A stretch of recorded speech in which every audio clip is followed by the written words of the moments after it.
Welcome to today's Ethnic Media Services Zoom News Conference. I'm Pilar Marrero, Associate Editor and co-producer of our Friday briefings with my colleague Sunita Sorachi, Health Editor at EMS. Hi, Sunita. Today, we will discuss how ending DEI could impact minority-owned businesses. DEI, as you know, is an acronym for 3 words: diversity, equity, and inclusion. Diversity, equity, and inclusion programs were established to support communities historically facing barriers to workplace opportunities.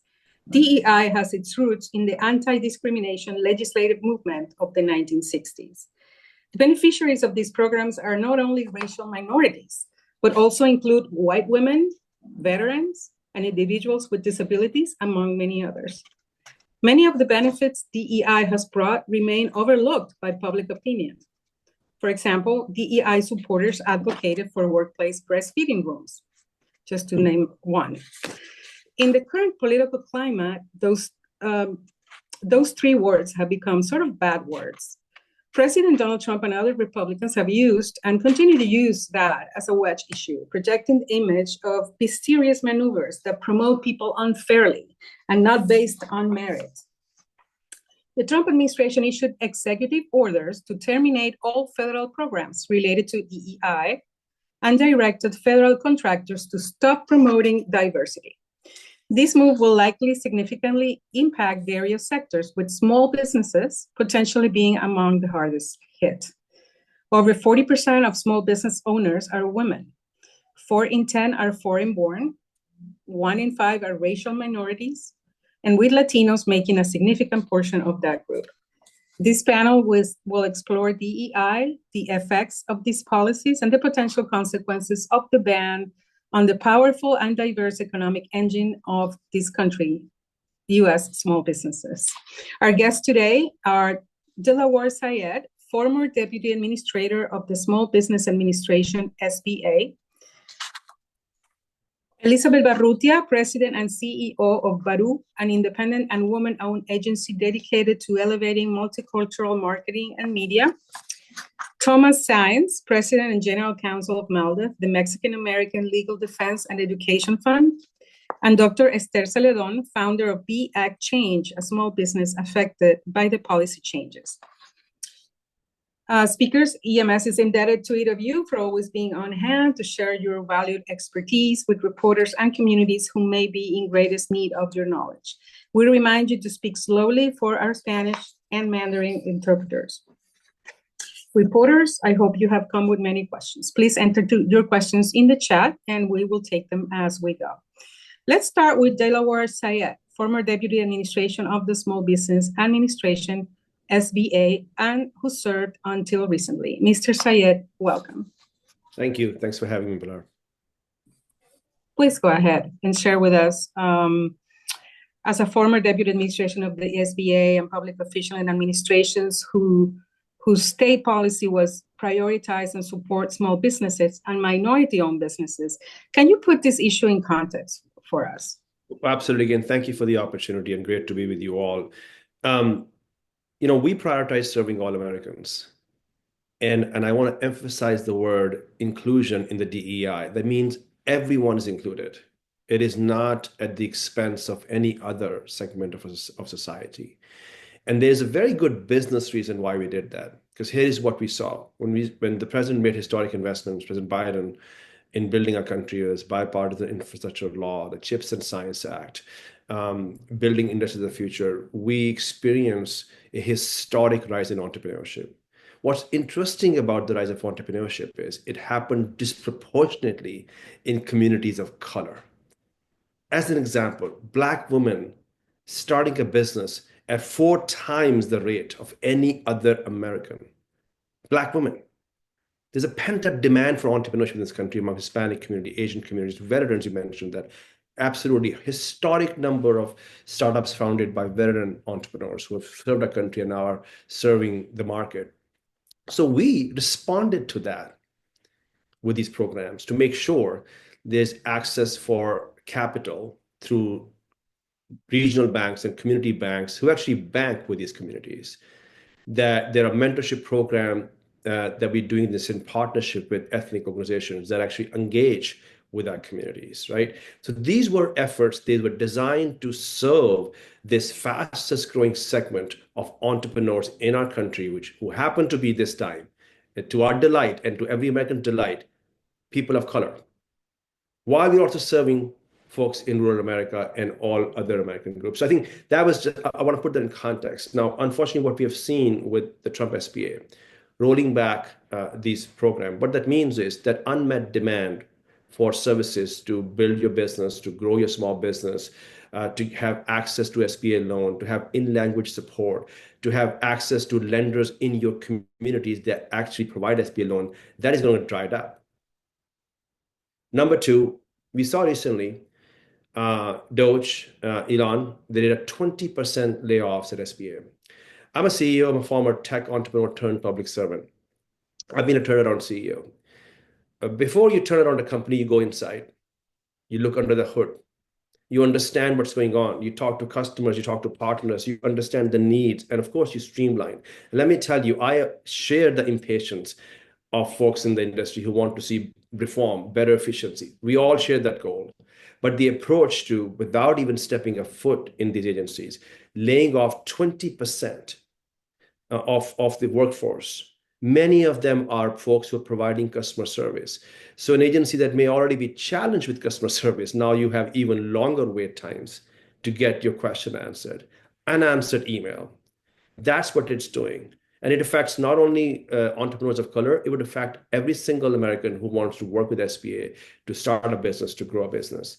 Number three, we heard this week from Trump SBA, they will be shutting down offices in some of our largest cities.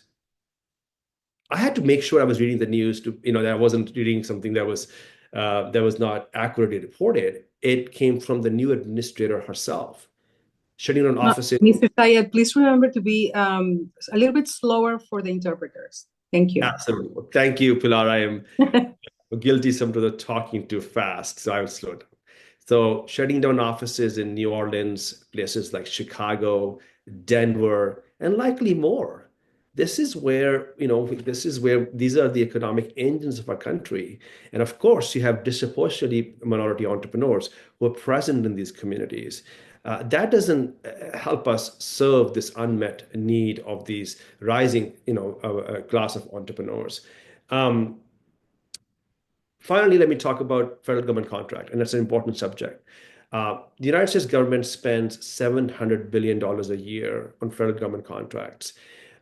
We had a goal in our administration to make sure 15% of that spend goes toward minority entrepreneurs who want to do contracting with government.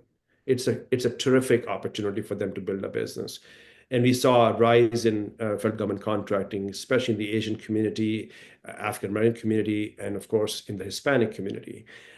We achieved 13% of that target. In fact, I personally was involved in making sure we had a record number of nearly $90 billion worth of federal government contracts went to minority-owned contractors.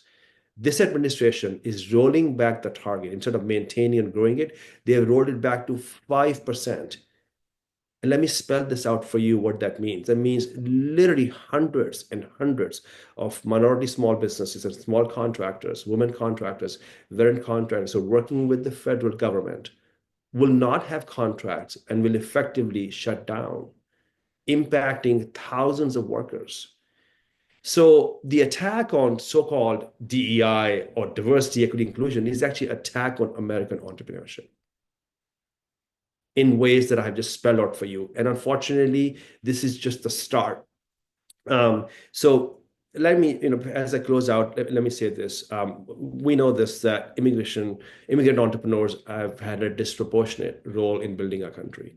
I was just double checking this figure that I've seen before, that 46% of Fortune 500 CEOs, 46% of Fortune 500 companies were founded by immigrant entrepreneurs or their children. 46% of our biggest companies in this country. Half of all startups in the tech world where I came from were founded or co-founded by somebody who was born outside the United States of America. So American leadership in the world, our economic might, our competitiveness is directly tied to immigrants pursuing their entrepreneurial dreams. When you attack these programs and you try to push back on their aspirations, you're actually pushing back on American leadership. I just cannot, for one, understand how this is ushering in a new golden age of America. It actually is setting us backwards, not forward. So I appreciate the opportunity, and obviously would welcome questions that I can help answer. Thank you so much. And we understand this is the first time you speak out after you step down, and we really appreciate that you're doing it with our ethnic media. Thank you so much.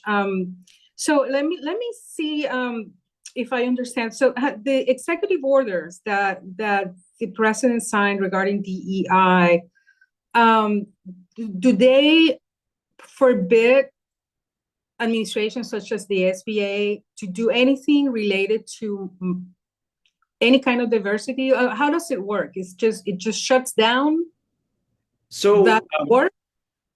So first of all, for some of the first direct level impact is that anyone who's working on initiatives to be more inclusive, those initiatives are all shut down. When a president signs an executive order, essentially he is directing the administration to comply with those things. Yes. So, for instance, when he signed the executive order that English will be our first and our only official language, what they're saying is if you had in-language support in Spanish or Mandarin, you cannot do that anymore. So that's what's called the executive order. The president is directing independent agencies, and SBA is one of the cabinet agencies. I was a cabinet official. He would be directing me if I was his job to say, you cannot do this. And also what this means is that when we are driving awareness of SBA programs, you then don't show up in communities that are minority communities where they need awareness. Because I traveled to 30 states during my tenure. And I'll tell you, Pilar, many times people had no idea about what SBA did. Effectively, all of that shuts down. So as I mentioned earlier, there is an unmet demand amongst communities of color when it comes to entrepreneurship. We got to show up and make sure they know, that their taxpayer-funded resources are available. By the way, SBA is a taxpayer-funded resource. This is paid by us, all of us. So they need to know how to transact, who the SBA lender is, how they work with them, and perhaps get in-language support, get mentorship support. All of that work that focuses on these communities effectively comes to a halt. But unfortunately, it's worse than that. I shared with you, they're shutting down entire offices in cities like Denver and Chicago and New Orleans, and soon Los Angeles and perhaps San Francisco and New York City. So there is no communication with aspiring entrepreneurs. I would say almost any community, but it definitely disproportionately impacts minority entrepreneurs, women, and veterans. Thank you. Sunita, do you want to ask your question about immigrants? I think that was really good. Oh, sure. I had a couple of questions for you, Dilawar, but I'll ask my second question. Small businesses depend on immigration labor for a large part of their workforce. Could you discuss the impact of new immigration policies on small businesses? So, look, first of all, we have to uphold our country's laws. There's no debate about this, and our administration was also on that track. And frankly, a lot of the policies, in part, why we've seen illegal crossings have become a historic low. And it's great that this president can take the credit on that front. Yeah. However, when you're injecting fear, and when you're dividing Americans and you're demonizing immigrants, it does depress folks' participation in the workforce. Number one. Number two, if you're not embarking on a path to reform the immigration system and to actually create, proper legal pathways for citizenship, you are choking potentially a very important source of labor in this country. I think that's what you're referring to. There is no discussion of that.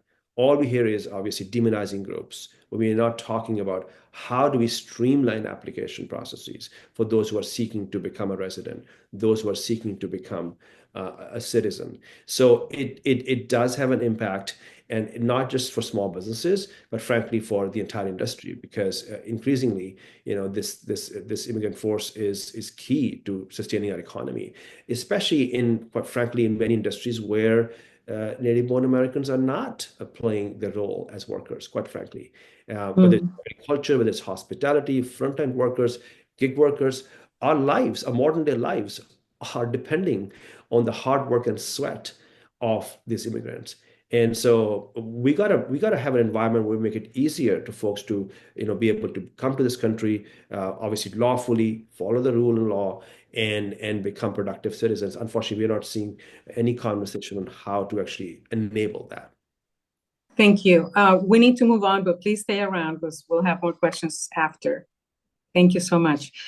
We now welcome Elizabeth Barrutia. She's the president and CEO of Baru, an independent and woman-owned agency dedicated to elevating multicultural marketing and media. Elizabeth, what's your perspective on this? Please take it on.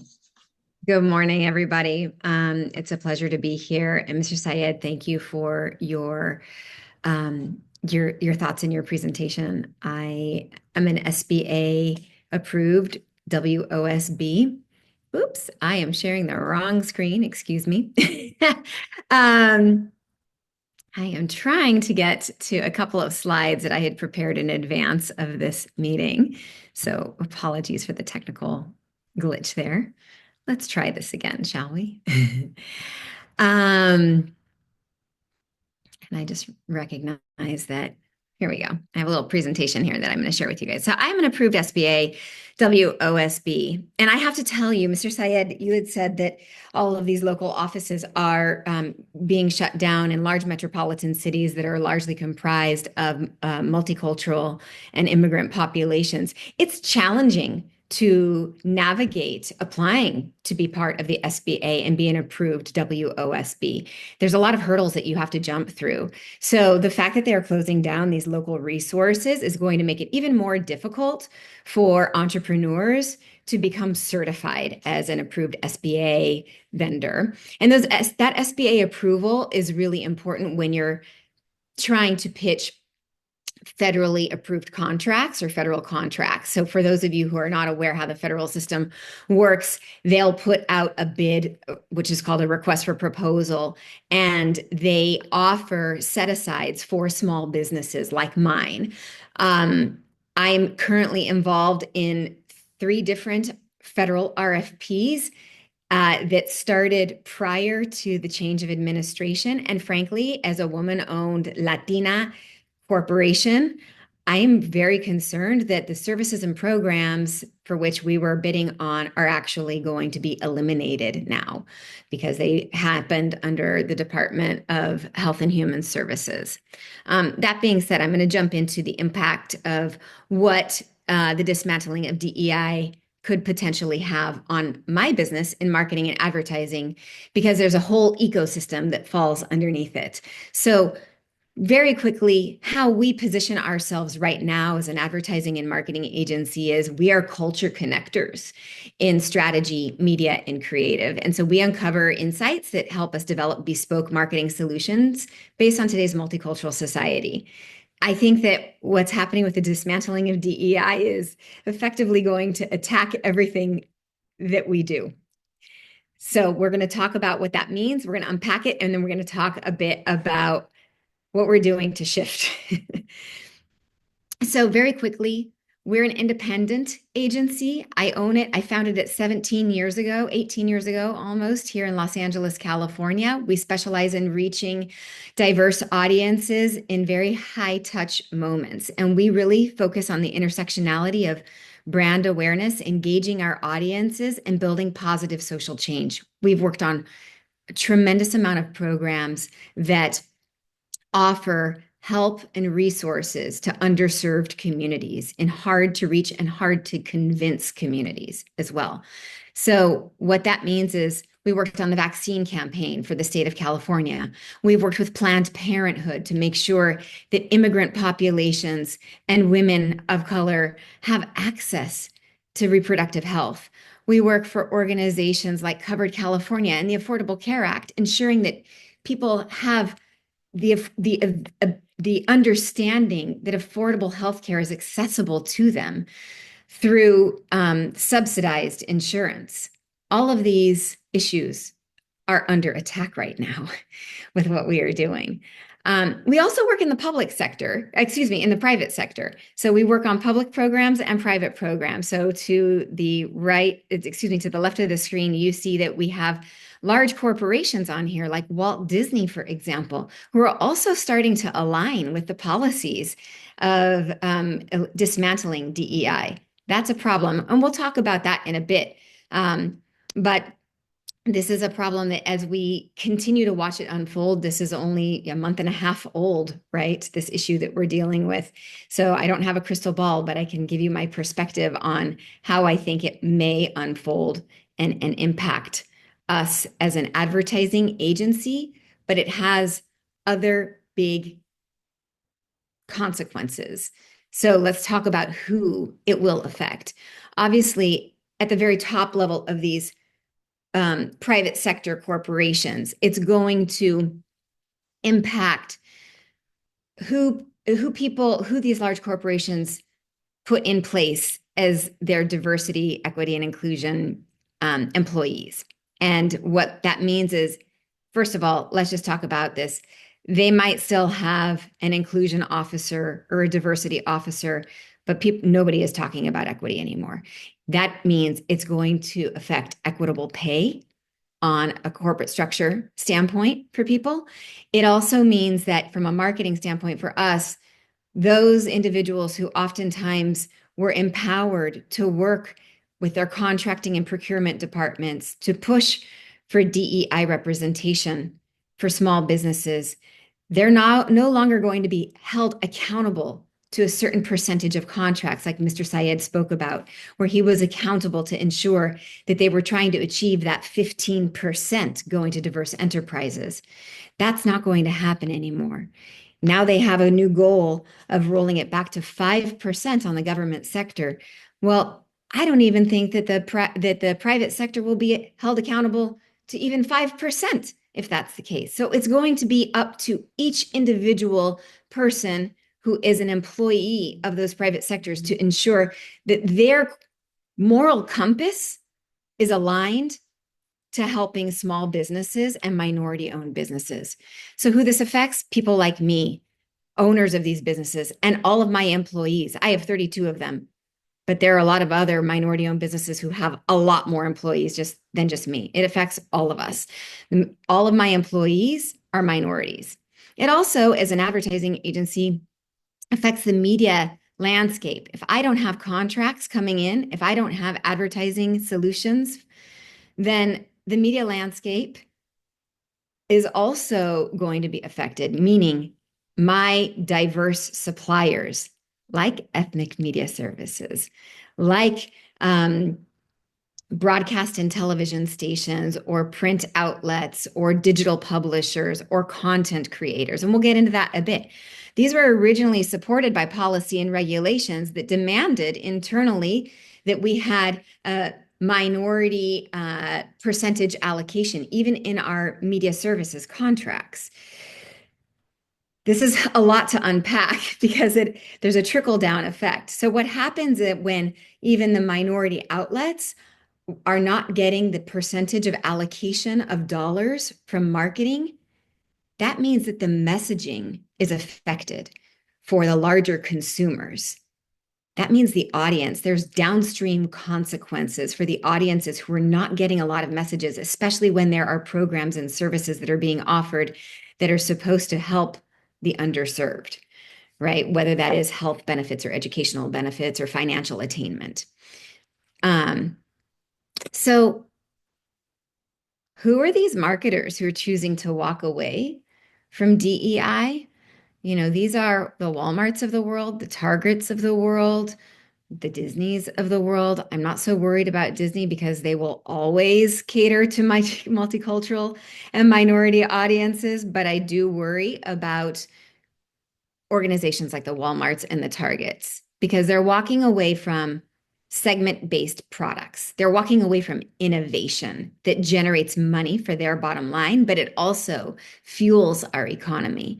What I'm talking about, for example, is Target and Walmart. They used to have collaborative partnerships with community artisans. You would go in and you would see product that was targeted specifically to the Black community, or target products that were specifically for the Latino community or for the AAPI community. And those will not be fostered, and they won't be nurtured anymore, those segment-based products. And that is what creates a diverse workforce. So these organizations, like the Targets of the Walmarts, they're not going to be promoting as much of a diverse workforce as they had previously for employees. And that means that innovation will falter. The innovation is what generates dollars for the economy. So they all talk about, in multicultural marketing years ago, they would say it's good for business. And now I'm beginning to question, did they really even understand that multicultural marketing was a business imperative for them to begin with? When we break this down, what this means is that they're completely misunderstanding the audience opportunity. So when you quantify this, you see that, and none of you, I hope, are strangers to these numbers, of course, because we're all in ethnic media, but we're on track to be the majority as minority entrepreneurs and leaders and populations and citizens by 2045. Latinos accounted for 71% of the total US population growth just in 2022 to 2023. So our nation is becoming more diverse while policy is negating our cultural diversity. And when we take a look at the percentages of each one of our diverse audiences, whether we are Latinos, Black, AAPI, or even LGBTQ, in totality of our of corporate opportunity for pocket spend, they're walking away from $8.6 trillion of spending power, buying power. That's a lot of money to walk away from for these large organizations like the Walmarts and the Targets and the P&Gs and the J&Js of the world. That's a huge problem. It should be a business imperative. It should still be mandated that DEI be put in place, but it's not. So, Elizabeth, please wrap up as soon as you can. What this means for future of advertising: decreased representation, tone deaf. It means that it'll be culturally inappropriate. There's going to be a market disconnect. It's going to mean that there'll be less representation in the market. It means that there could be brand backlash against the brands. That's already happening on TikTok for a lot of these organizations and on Instagram. It means that there's going to be a loss of innovation in these organizations. And we have to remember that pop culture is really driven by multicultural audiences. And it's also going to mean that there's going to be a lack of commitment from the employee workforce. People are going to have a hard time retaining their employees. So brands that turn away, it's going to boomerang, because if we aren't marketing to our community culturally and linguistically in a relevant way, and we're not hiring diverse employees, what's happening here? We're negating existence, we're forcing assimilation, and we are going back to the 1960s again. It's a real problem. It alienates our multicultural and diverse audiences. There's a distrust that has already been pervasive within multicultural minority segments. That is only going to become a bigger problem for us and a bigger barrier to help our communities of color. And there will be long-term disproportionate outcomes for health equity, educational attainment, financial attainment. And it just means that corporations and organizations are going to have to work so much harder to get us back on track. That's a good place to Yes. pause. So it's business suicide at the end of the day. And I will stop there. I'm just going to say this. I know it's a lot to unpack, but there's opportunity for us en masse, I think, to think about changing our vocabulary, to be thinking more about cross-culturalism, to not apologizing for who we are, and to continue to stand up for what we deserve. The recalibration of budgets needs to be thought about because there's going to be less money going towards diverse audiences and audience inclusion. So we need to be thinking about looking at a ground up solve, meaning reaching out into the communities, finding ways to unify our communities, particularly for those of us who are not a monolith in the API and Latino communities. It's more important than ever to be able to disseminate messaging from the community up. And that's where ethnic media services can really lean in. That is an opportunity. Thank you, Elizabeth. And if you can answer the questions in the chat, that would be great because we don't have time to take questions. So we need to move on. And we'll take more questions at the end. But thank you for that wonderful presentation. I'm going to invite Tom Sines, President and General Counsel of Maldiv. Tom, taking a broad look at this issue, what are your views on this? What does the attack on DEI mean for not just small businesses, but our communities as a whole? And is there anything in it? Is there any legal recourse against this? So the answer is yes to that last question, but let me begin by saying that it's quite clear that this administration's attack on DEI is entirely about perpetuating and even expanding long-standing practices that discriminate in favor of white men. That's what this is about. It's about going backwards to a time when discrimination in favor of white men was much more widespread than it still is today, and making it easier for those who are inclined to engage in that discrimination to do so, and even intimidate those who are interested in taking steps to end that discrimination from taking aggressive steps to do that. Now, my view is that we should not call the acronym DEI, that we should put diversity last. I would emphasize the only reason that diversity comes first is because of a conservative Supreme Court justice named Lewis Powell, who decided what the outcome of the infamous anti-affirmative action decision in 1978 in Bakke versus University of California Regents would be. He decided, and only he, because 4 conservative justices disagreed with him on one side and 4 more progressive justices disagreed with him on the other side. So he alone determined that diversity is the only acceptable constitutional rationale for considering race in university admissions. That then got broadened to all issues dealing with equity and inclusion. But diversity has always been an unsatisfying basis for engaging in these efforts, mainly because it is not grounded in equity, non-discrimination, and inclusion, also non-discrimination. So I would urge us all to begin referring to it as EID, equity first, inclusion, and diversity. It also has the virtue of spelling out what this is really about. These efforts are about ending illegal discrimination, EID, equity, inclusion, and diversity, ending illegal discrimination. These efforts rose up in order to stop the discrimination that was ongoing and widespread in favor of white men. These efforts are designed to ensure that that discrimination ends and that it is replaced by policies that ensure that people of color and women receive a fair shake in competing for employment or contracts or admission in the different contexts where this arises. Ending illegal discrimination also recognizes that there are consequences, as your question implied, Pilar. There are consequences to ending all of your EID efforts. Namely, you run the risk that you will be sued for discrimination in favor of white men and against people of color and women.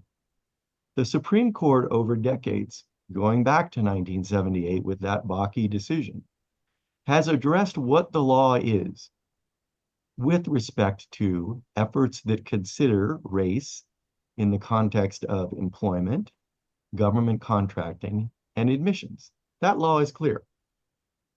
Because that law is clear, nothing that the current administration is attacking actually violates existing law as interpreted by the Supreme Court. Those practices were eliminated through those Supreme Court decisions long ago. For example, there are no longer hard and fast racial quotas with respect to anything. There are no longer hard and fast decisions that you must prefer someone of one race over another. What we are talking about today under the rubric of DEI, or EID as I prefer, is simply taking steps to ensure that long-standing practices, and even new ones, do not have a discriminatory effect, and a discriminatory effect that is unnecessary on people of color and women. This all goes back to a doctrine really endorsed 50 years ago and still a part of the law with respect to employment, housing, and if you receive federal or in some states, state funding in other contexts as well. That concept is called disparate impact. And it is still in the law. Nothing that Donald Trump or his incompetent lawyers say can change that. Disparate impact in the context of employment and the context of housing and in potentially other contexts as well, simply says, if you use a selection mechanism that has a significant discriminatory effect on people of color or any particular group, Blacks, Latinos, Asian Pacific Islanders, if you use a selection mechanism that has a significant discriminatory effect, and you cannot demonstrate that that mechanism is necessary to what you are doing, then you are obligated under the law to find a less discriminatory selection mechanism to use. Now, again, this protects necessary discrimination. For example, we all know that requiring that doctors have a medical degree has a discriminatory effect. Why? Because Blacks and Latinos are not admitted to medical schools in the numbers that whites and Asians are. But that's a rational discrimination that all of us would probably support. I, for one, would prefer to be treated by someone who has a medical degree. So despite a discriminatory fact, that is not threatened by this doctrine. It comes out of using mechanisms with no connection to what you were doing. It comes out of a case 50 years ago where a power company, an energy company, required a high school diploma for positions at its plant, even though the skills one gained from high school were not required to perform the jobs. But the effect of having a high school requirement 50 years ago was that Blacks were excluded from employment, even though they had all the skills necessary to do the job. That's what it's designed to root out. That's where DEI or EID had its birth, in this notion that we have inherited and still follow discriminatory selection mechanisms that should not be followed unless they are necessary, demonstrably necessary for the selections you are making.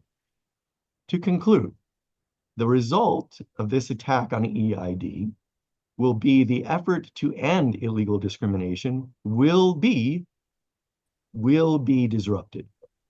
That means we need to use the law to challenge practices that have discriminatory effects and may be motivated by discriminatory intent, like the Trump administration's attack itself on DEI, by an effort to discriminate in favor of white men.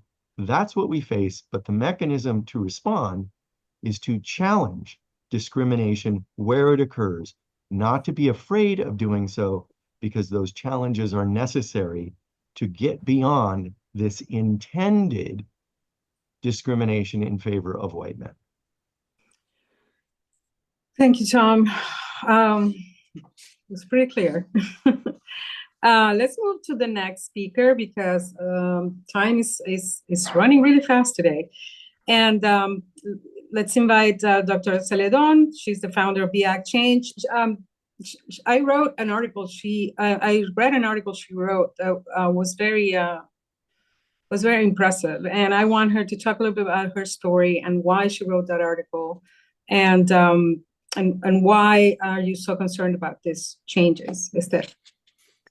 Yeah, thank you so much for having me here today. Yeah, for me, the changes are devastating. They're devastating for all of us as a nation. It's devastating for me personally. And I think what's really unique about the situation and why I felt compelled to write the article is to put into light that this is even beyond just, oh, I'm ending DEIA. It's the slander and the stigma that's being put around it. Like the executive order, the language was radical and wasteful. So in terms of my background, I've worked as a diplomat, humanitarian aid, I've been a scientist, I've been academic, done all sorts of careers, right? And I've seen that because of this executive order, because of that language, right? I think there was questions in the chat. How is this affecting, the private sector, everything? That type of language, what that says is that basically all the efforts we've done with DEIA were wasteful and radical. It politicizes it. And it's also saying that all of it didn't have a positive outcome. So it puts a mistrust, right, into the people who have benefited from the programs and also to people who work in those spheres or represent that. So what that means for small businesses, for example, and I'll give you my case, I lost 95% of my contracts that I hustled and grew all across different sectors. Like people ask me, oh, you just had government. Oh, I had the full range. But because I am a climate change scientist, DEIA, humanitarian, you can think of everything that's been cut, right? There's no longer trust in my work. And I have a PhD from Berkeley. So what does that tell you, right? And then not only that, but it's challenging the science and studies around DEIA. There's been studies by McKinsey 2020, right, that shows that when we invest in DEIA, businesses are stronger. They're financially stronger. They do better. They have more outcomes.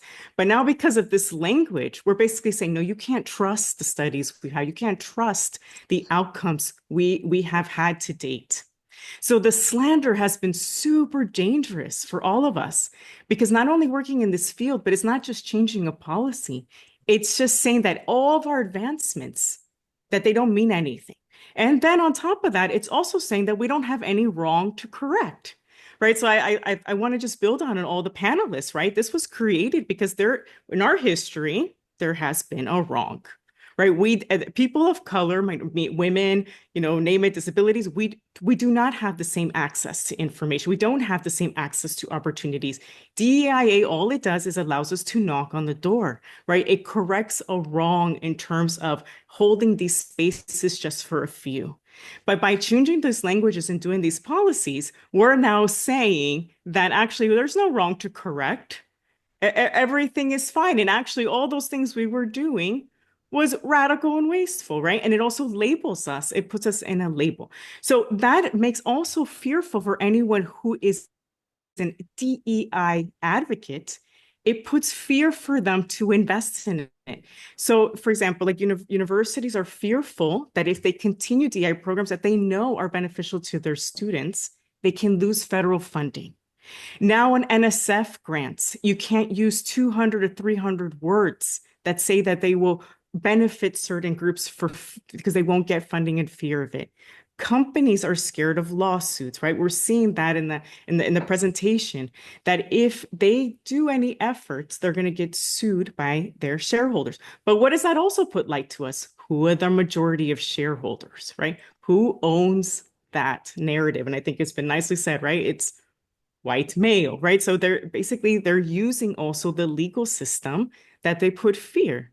I had personally a call that said, I know you're qualified, but we have to postpone because now I have to justify your merit. So even the way we pitch as small companies is going to be different because now we have to say, wait, now they have to justify that they can hire us because now there's a mistrust, right? That, oh, maybe we're not qualified, but also they need to show that everyone was given. So now we're not just, as businesses, we're here to serve. We're here to provide solutions. And now we're going to have an extra barrier of entry because of all this fear we've created around it. Then there's and then in terms of we're creating this scarcity mindset. And I like the conversations that the other panelists were saying, right? It's this fear that if I give other people opportunities, then you're taking away from me. And I think a part of the chat was, how do we move forward? We need to move from, as a society, as a collective, from a scarcity to a growth mindset. There is space for all of us to thrive. There's space for all of our businesses, all of our voices. But right now, this language is basically saying that, no, this is only for a certain few. And we've even heard of languages of now we only want the few for the brilliant minds, right? All these things, right? They add up. They add up in terms of hiring. I personally benefited from, I went to the largest high school in Miami. I graduated fifth in my class. I'll give you an example of how DEIA helped me. You know, I was top, I didn't know what Swarthmore College was. Thanks to a DEI initiative, they sent me a postcard in the mail and were like, you should apply to my college. You should come and visit. And because of that, I visited, and that's where I belonged. Right. And I wouldn't have happened, right? That opportunity wouldn't have happened without this type of initiative. You know, I worked at NASA and the labs, you know, all these different opportunities Costa Rica, because of that same, you know, it was like, here's information about this opportunity, right? And I got in because of merit. I had all the merit, but it gave me the knock. And so when we hear these narratives as well that, oh, it's not merit-based or it was just given. The studies show that actually people have to work twice. You have to have more, even extra steps to be considered in the hiring, right? We're undoing the wrongs, taking away these bias and things. So that is why I wanted to share my story. And I shared that in the article, one that as a direct beneficiary of DIA, I'm devastated. I also, a part of my business, it was a social enterprise. So I was equally giving pro bono work to the pipeline, helping other students of color, helping others with free coaching, free workshops, also adding to that. So we're creating a trickle down effect, right? By hurting businesses like mine, I also can't continue helping advance the pipeline. And in terms of that argument that it's radical and wasteful, I'm like, where's the science behind that? So I can tell you the investment that was made on DEIA, I leveraged $1 billion over my lifetime, my career for all sorts of initiative and impacts worldwide, right? Where is this narrative coming from that the investment to DEIA is wasteful and radical? And so I just want to close that, you know, I want to leave it that this, on top of just attacking DEIA, we're tackling social mobility, and we're also seeing that with the rise in the oligarchy, right? DEIA allows for social mobility of our groups, and this type of narrative is also attacking us all economically, right? And we've seen it in all the presentations.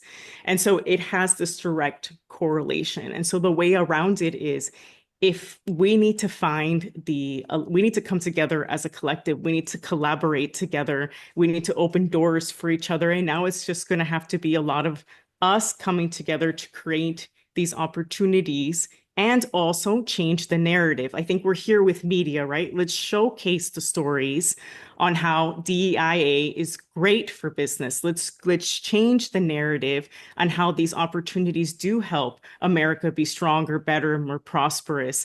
Let's keep highlighting us, all of our brilliant minds, and we need to counter all that slander that's being spread around everywhere. Thank you.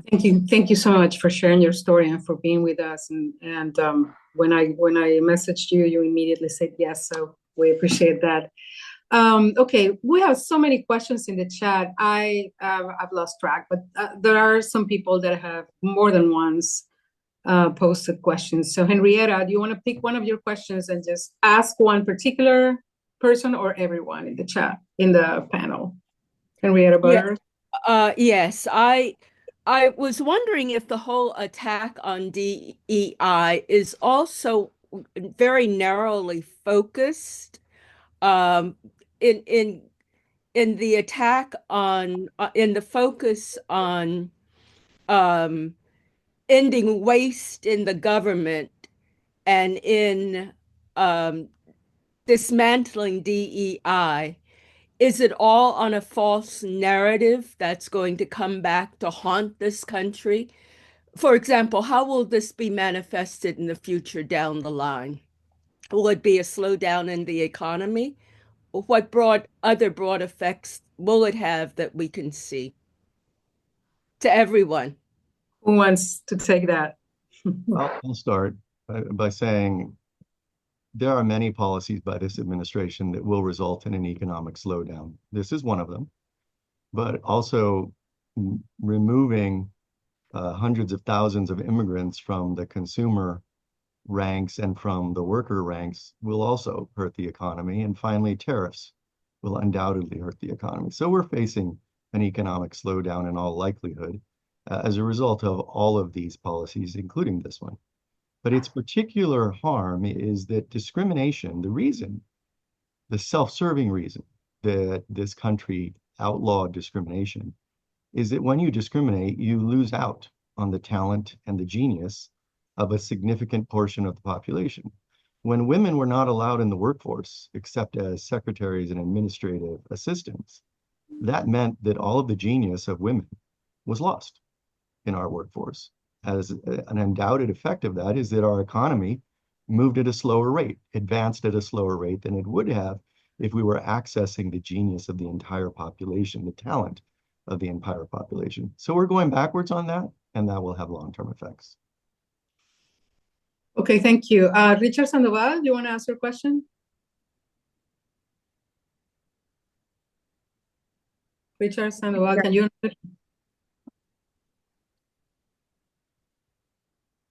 Hello? I can't find his question. Okay, what happened? Did he leave the chat? No, he's there. Okay. Well, he's not. Let me know. Okay. All right. Let's move on then. Let's see. Who else has a burning question here? Cora, you wanted to say something. Cora Uriel? Yes. Thank you so much for the opportunity to speak. And I would like to thank Sandy and her team at EMS for putting this together. I think as media outlets, we can help in dispelling myths, drive awareness, and engage the public in conversations that promote greater understanding of the true value of EID, which I think I will start using thanks to the gentleman from Maldev. I think that's my takeaway for the day. And I would like to recommend that EMS makes this EID series ongoing, and in the process, make it a series of EID discussions featuring diverse voices, experts, stories, and continue to educate the public on the complexities of EID and its real world impact, as discussed by the other speakers today. Thank you. Thank you, Cora. Elizabeth, do you think government advertising will shift away from reaching ethnic audiences through ethnic media? Will ethnic media suffer because of this? On government contracts alone, or in advertising in general? I think that ethnic media will suffer for this. I think that advertising as a whole has suffered in the last year. Somebody had asked that in the chat. I think that we're going to continue to see a downtrend in budgets overall, because there's no accountability from these large organizations, whether it's government and whether it's public sector or private sector. There's no accountability now for people to spend against minority audiences. So yes, I do think that content creators, publishers, media outlets are all at risk of getting less funding because the advertising dollars are going to be less. Okay, thank you. Mr. Syed, what's your take on what will happen with the SBA now? So much of what the SBA does has to do with the minority-owned and the women-owned businesses. What's the path for the SBA now? So just for context, for everybody's sake, during the COVID, SBA became the frontline agency. It literally sustained this country. We processed $1.2 trillion worth of COVID relief. 7 million small businesses received government assistance. 4 years ago, we were shut down, right? That's how we sustained this economy. And that became the impetus for SBA to become what it is. It became a frontline agency. I should also remind people here, SBA is also a disaster response agency. So whenever a disaster strikes, SBA personnel show up in communities alongside FEMA and process disaster loan application for homeowners, renters, and small business owners. So 10% of the cuts that Elon did was from this workforce that deploys in disaster communities, which we also know are often marginalized communities. So look, when you look at the scale, $56 billion in funding last year, 100,000 plus small businesses that received some sort of SBA loan. And we saw an increasing amount going to minorities because we were engaging deliberately. I see a backward trend towards that. I also am worried that because there is cuts, 20% of the workforce being cut, offices being shut down, that demand that I was referring to, it's not going to be responded to writ large, not just in the minority communities, but overall. It is a channel model. We work with organizations, we work with community navigators, we work with SBDC, small business development centers, women-owned small business centers. All of these are being cut.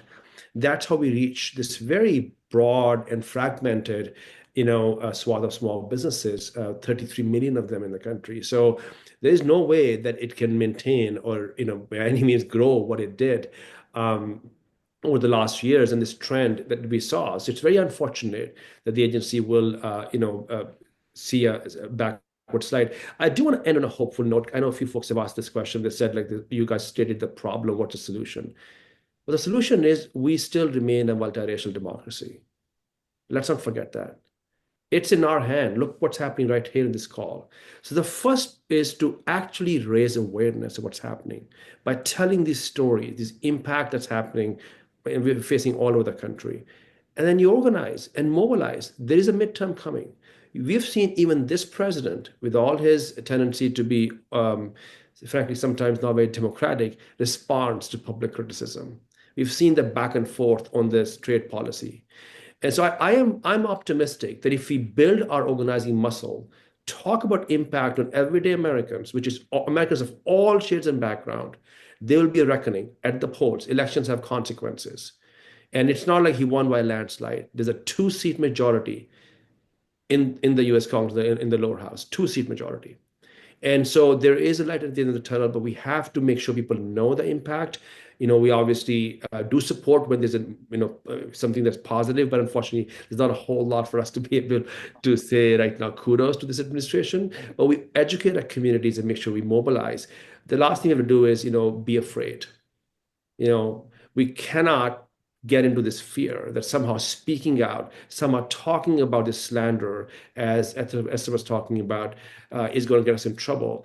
If we do that, unfortunately, we've lost as a country, because that strikes at the very core of us being a democracy, the way we can criticize and drive towards a change at the ballot box. Okay, unfortunately, we ran out of time, guys.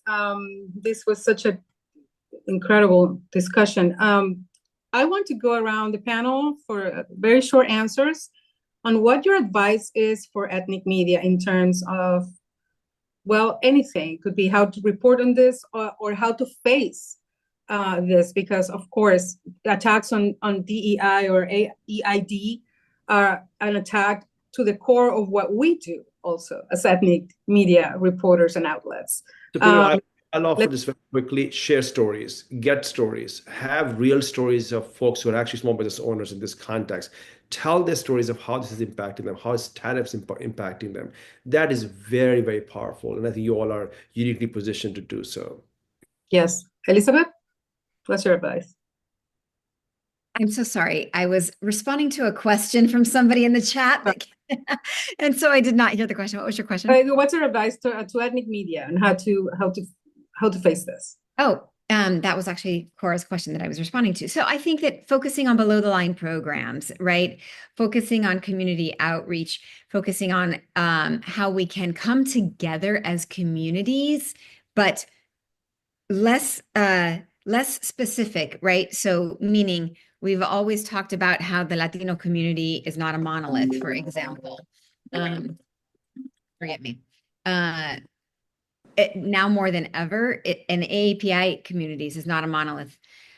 Now more than ever, I think that we need to find commonality between our different countries of origin to ensure we are pushing ourselves forward as full ethnic and racial groups. The Black community has done a great job in doing this for years. Latinos, AAPI, not so much. We haven't been great about elevating the voices of the Latino community in rising, for power. Okay. AAPI the same. There's too much fear, and we need to be able to mitigate for the fear that is in the communities. Thank you. Thank you so much for your contribution. Tom, can you give us your advice? Well, in addition to what's already been said, I hope that you will teach your communities about history to defeat the false narrative. All of this is based on a false narrative that somehow white men face discrimination in today's economy. They do not. The data all show white men remain overrepresented in every position of power and money in this country. Thank you. Esther? Yeah, just to add on, to also break down things that are complex in like simple terms that everyone can understand and everyone can relate to. So, with the stories, with the collective, with the history, there's so many executive orders coming out every day. The more that we can translate how that affects the community and each other, I think that will come a long way. Thank you. Thank you so much. Thank you, everyone. This was very good. Thank you so much. And have a good weekend.